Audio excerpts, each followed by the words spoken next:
Well, hello there. This is Virtualis the Chess Noob, learning and having fun with chess. Haven't made an article and video for a little while. Really pleased to have you here. Now, those who follow my channel will know that I love the Vienna Game and the Vienna Gambit. Now, today, I'm going to take you on a journey where I show you and explore the history behind the best Vienna Gambit, a gambit known as the Omaha Gambit. Now, this video accompanies a much longer blog article where I do a little bit of historical research about this opening. Have a look in the description. Let's go take a look. Now, what is the Omaha Gambit? Well, we start off with the Vienna. So e4, e5, and of course, knight c3, the Queen's Knight. Now, the Omaha Gambit is where the opponent plays a d6 and then f4, just like a Vienna Gambit. Now, for those of you maybe a little bit less familiar with the Vienna Gambit, the most common moves here for black is to develop one of their knights. So let's say the King's Knight, very common. This is the Falkbeer Variation, and bang, we've got Vienna Gambit. This is the classical Vienna Gambit. However, if they develop the Queen's Knight, this is the Max Lange Defense, and we also have the Vienna Gambit here, also known as the Vienna Gambit, the Max Lange Variation. Now, the third most common move here, according to the Lead Chess Community database, and it is the third most common move, I play a lot of Vienna Gambits, I see this really often, is this Philidorish, slightly conservative, slower move, d6. Against d6, traditionally, I've played d4. That seems to meet opening principles. Take the full center with pawns if you can. But, you know, I've never been entirely satisfied with this. Stockfish says that this is, yes, indeed, the best response for white, but after captures, take with queen, black has the obvious move, develop the knight with an attack on the queen, we can pull it back, queen to d3, and this is not a threat because we've always got queen here with check and a fork. Black is pretty much forced to bring the knight back.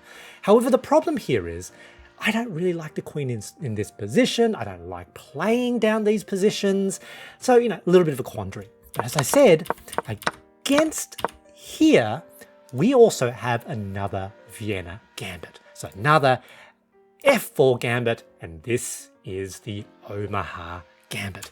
And arguably, it's the best of the Vienna Gambits. I've had this on my radar for a little while. A year ago, I did a video and an article where I did a bit of research looking at every single named f4 or f5 chess opening. And within that, there's this cluster in the Vienna Game. So we saw the Falkbeer, the Max Lange Defense, but also the Omaha Gambit, where we have this move 3, f4.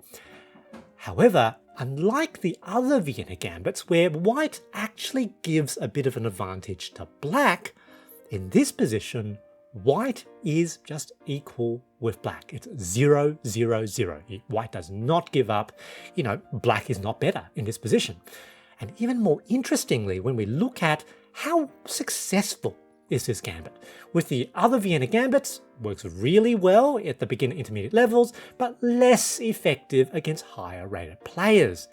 The Omaha, however, seems to maintain its effectiveness in terms of its win likelihood into higher rated players, and in fact, even when masters use this gambit. It is just that good. However, I had a question as I was sort of looking more into the Omaha. Why is it called the Omaha Gambit? It's very interesting because it's another city name gambit. Like you've got the Vienna, Omaha. Vienna makes sense. You know, the system was developed in Central Europe in the Romantic period in the mid to late 1800s.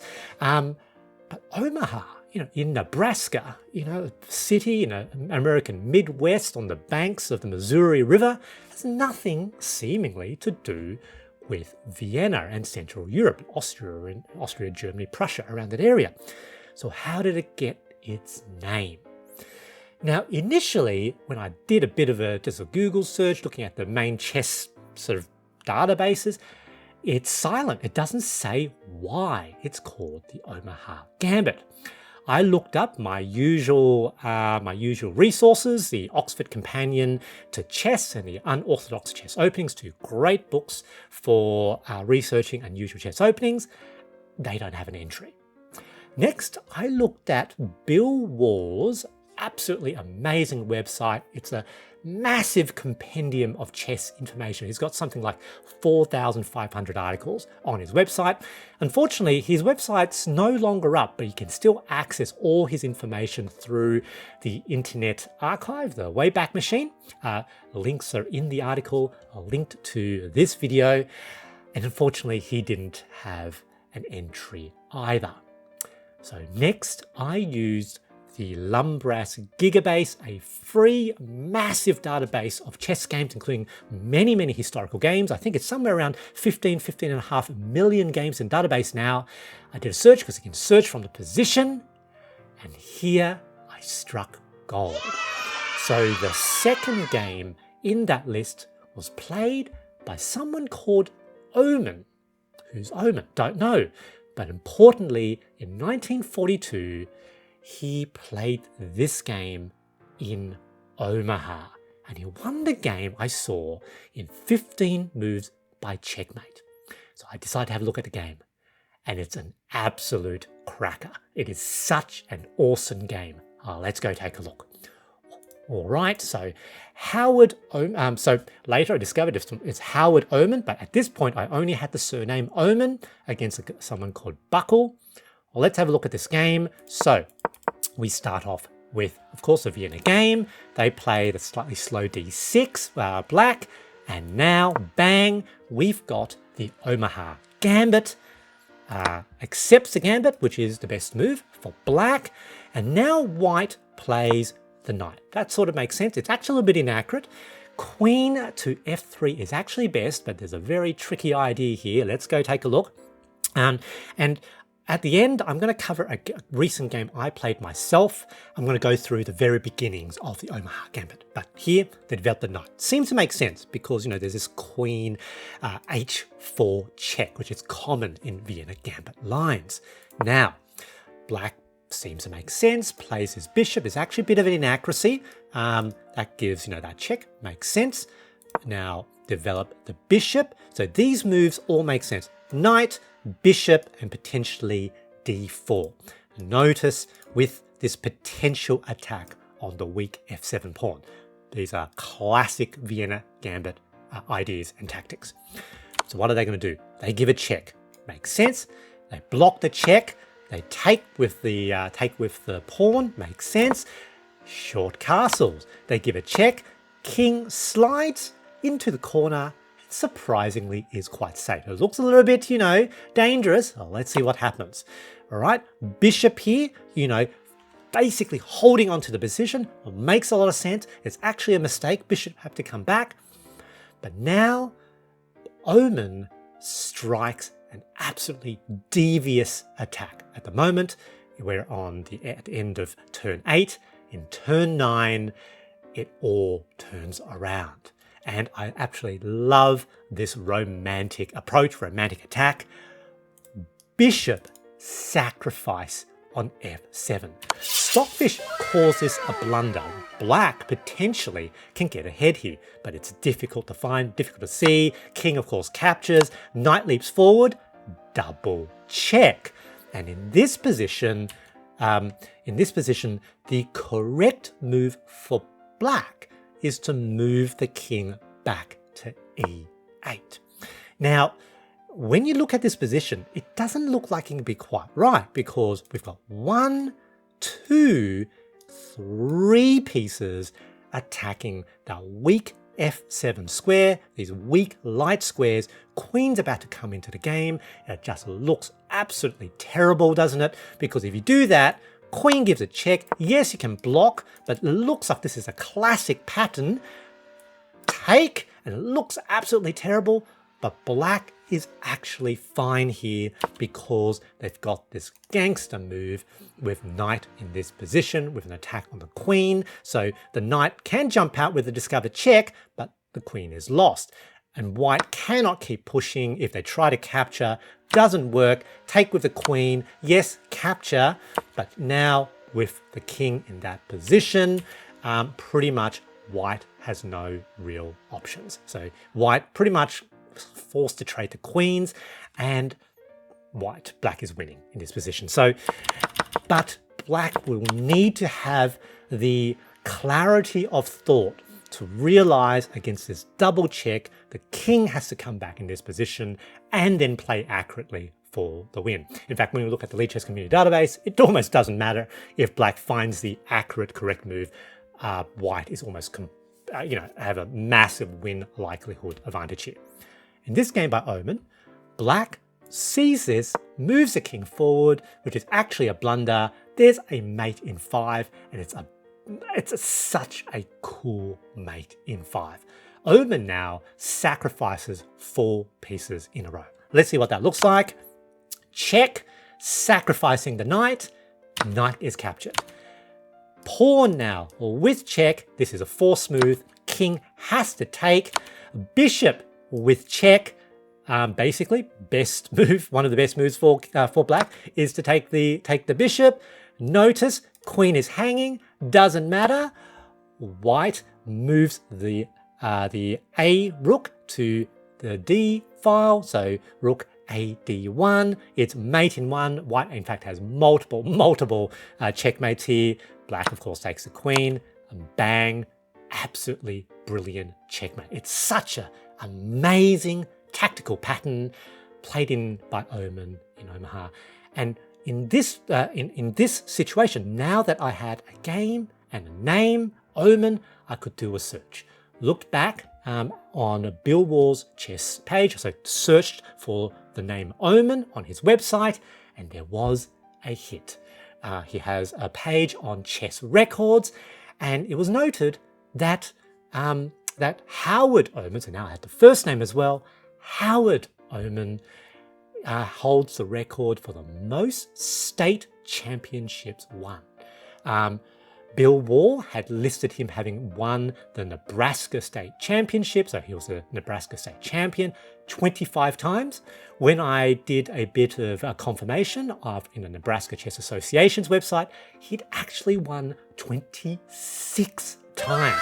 Over a quarter of a century, absolutely amazing.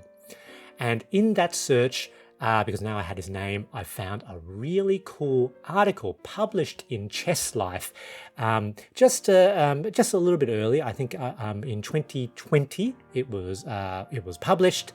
You can actually access this article completely for free online. Again, link is in the article linked to this article in the description. Check it out. In that article, the journalist Hartman managed to find some of his old games in a bit of investigative journalism, and he finds, in fact, another game played by Howard Ohman, described as his most famous game, or most famous attack, initially in 1931. Let's have a look at it. So here we go, 1931 against George Buck, and here it's going to look very similar. So again, starts with the Vienna, e4, e5, knight c3. We've got that, d6. But in this game, earlier on, Ohman doesn't immediately commit to the Vienna Gambit, or to what is now the Omaha Gambit. Decides to play the bishop first, slightly less forcing, but we saw that as well. And now we transpose into the same position. And as we go, same idea with check.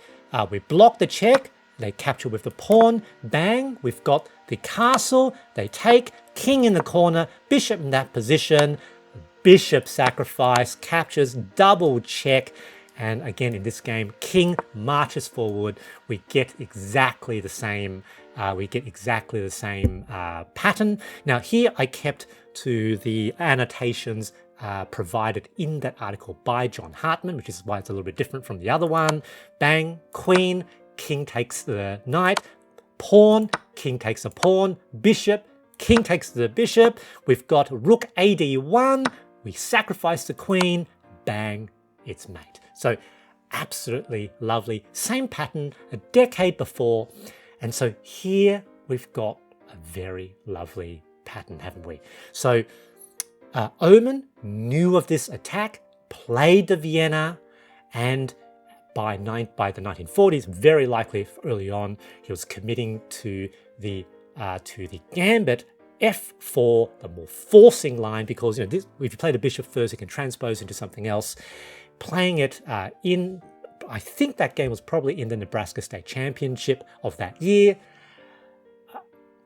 In the article written by John Hartman, it was noted that Howard Ohman, who was a pastor, who was a churchman, spent most of his adult life working in the YMCA in Omaha, and in fact the chess club which he kind of sort of led was based in the YMCA. It was reported by people who knew Ohman that he was quite a modest fellow. So you can sort of imagine this is such a cool tactical idea with a gambit at the beginning. His other club mates almost certainly would want to give a name to it.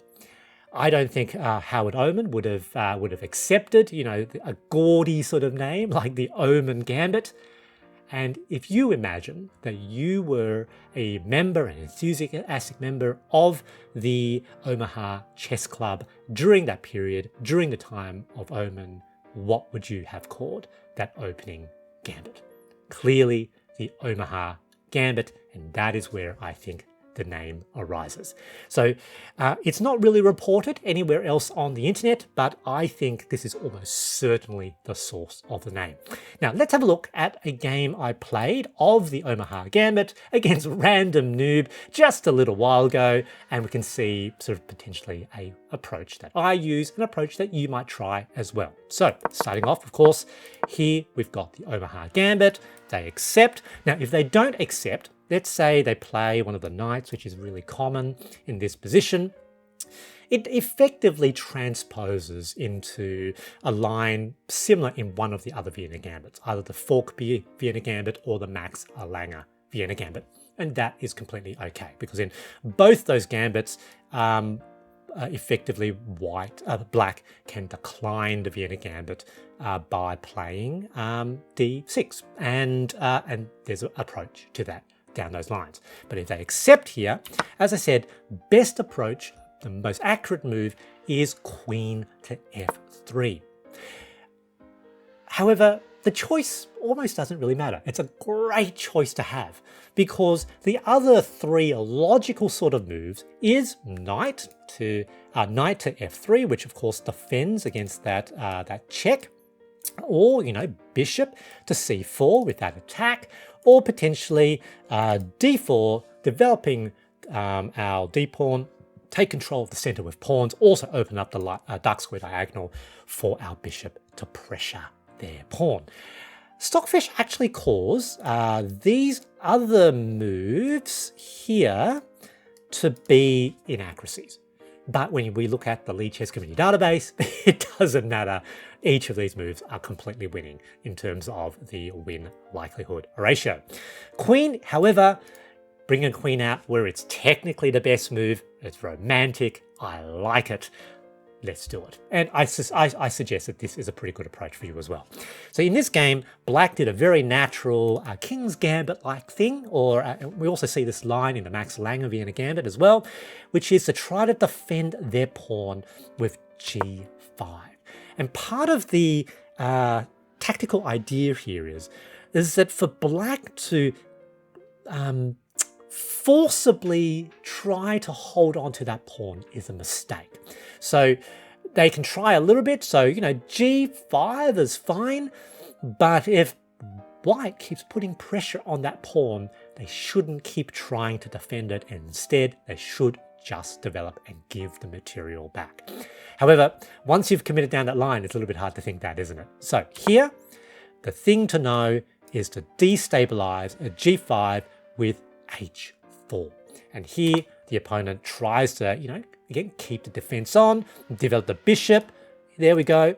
It's a mistake. You can see Stockfish says, fianchetto the bishop, or just develop the queen's knight. Those are the best moves. And here, it's fine. We just capture. They can take. That's okay. And bang, a d4, another developing move, pressure once again on the f4 pawn. It is a mistake for black to try to hold on to that pawn, but they did it anyway. You can see that's a mistake.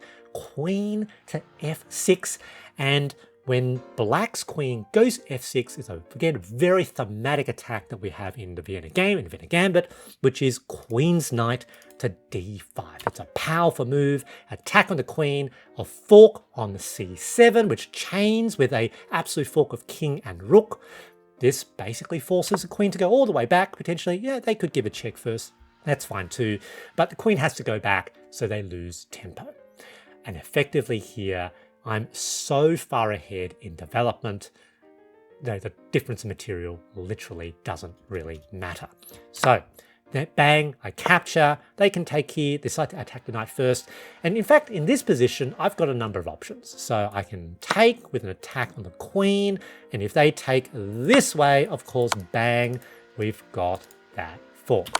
The other option is I can give a check, force the queen to capture, and bang, I basically exchange my knight for their bishop.